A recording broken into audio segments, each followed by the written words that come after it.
Абу Хурайра радиаллаху анху баяндайды. Алланың елшісі саллаллаху алейхи уассалям мұндай деген: мұсылмандың башқа мұсылманда 5 ақысы бар. Біріншісі салам бергенде алик алу. Саламдашу адебі бойынша сілерге бүрі салам берсе, аға андан да жақшырақ салам менен жооп қайтарғыла. Эч болбосо ал саламға тете жооп қайтарғыла дейді Аллах Таала Құр'анда. Ниса сүресі 86 аят. Қол алышып ұшырашу жөнінде пайғамбар саллаллаху алейхи уассалям мұндай дейді: екі мұсылман жолыққанда өзара қол алышып ұшырашса, екеуі қош айтыш электеле, алардың күнөөлөрү кечирилет. Екінші, ауырғандан абалын суроо. Ибн Аббас радиаллаху анху баяндайды: пайғамбару саллаллаху алейхи уассалям ауырып жатқан бір бедеуінден ал жайын сұрап барған еді.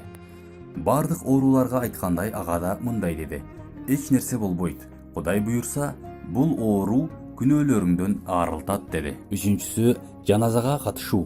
Мұсылман бір туғанымыздың жаназасына қатышу жөнінде Абу Хурайра радиаллаху анху баяндайды: Алланың елшісі саллаллаху алейхи уассалям мындай деген: кимде-ким чын дилден ишенип жана соуын бір Алладан үміт қылып, мұсылман боордошун акыркы сапарға узатып, жаназа намазынан баштап кабырга койгонго чейин чогуу болсо, ар бири Ухуд тоосундай 2 чоң соопко ээ болот. Кимде-ким жаназа намазына гана катышып, жерге бөрүгө катышпай качып кетсе, тоодой бир гана сооп алып кайтат. Бухари. Төртүнчүсү, чакырган жеринен калбай баруу.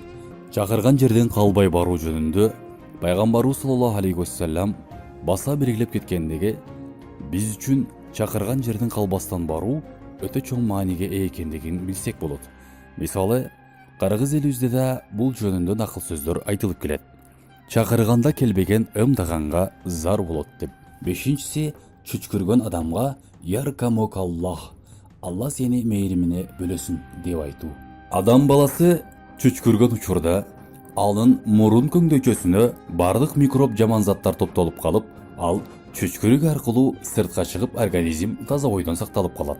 Жаман заттардан арылткан Аллахка шүгүр айтып, альхамдулиллах деп чүчкүргөн адам айтса, жанында уккан адам яркамукаллаху, Аллах сени мейримине бөлөсүн деп айтуу менен ал адамдын акысынан кутулат. Биздин каналга жазылыңыздар.